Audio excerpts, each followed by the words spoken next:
Just with regards to some injuries, Samson obviously he's got an Achilles injury and he's currently up in London seeing a specialist. So obviously rules him out for the game on Saturday. Gethin Jenkins, he's still been reviewed by the medical team on a hamstring injury that he sustained. Richard Hibbard, obviously he's currently undergoing the concussion protocols today and tomorrow. Jamie Roberts is okay, a few bumps and bruises, but he's fine. And Bradley Davis has been released back to Wasps. Obviously it was a shoulder injury that he sustained while playing for Wasps, so he's gone back. With regards to calling new faces into the squad, obviously Thomas Francis, he trained with us last week, but he's officially called into the squad, as is Rhys Gill. He's training with us today, just to provide a bit of cover, obviously depending on how Gethin reacts to treatment.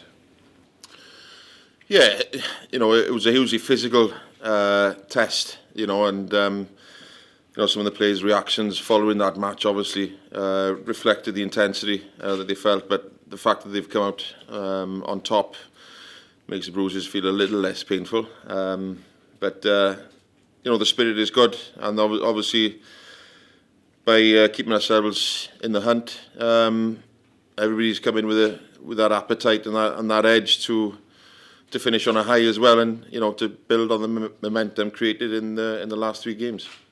Well, it was just a huge team effort. I thought the replacements, they had a big part to play as well when they came on. We sustained a couple of injuries early on. Obviously Samson was a blow, but I thought Aaron Jarvis was excellent when he came on, not only in the tight but in the loose as well.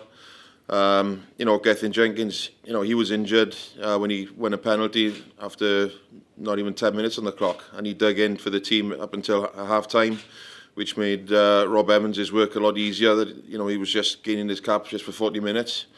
From a tight 5 perspective, the second row, some of the numbers that have already been quoted with regards to the work that they both got through, was excellent really, and the back row as a unit as well.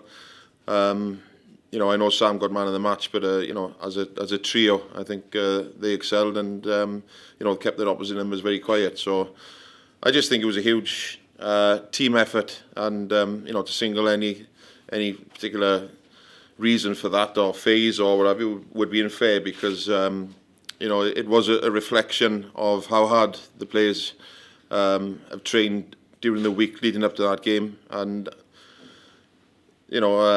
like I said on the Friday, our job as coaches, we said on Tuesday night, really, it's all about the players now coming with the right attitude, and that's what they did. And we as coaches we're applauding them as much as anybody else in the stadium.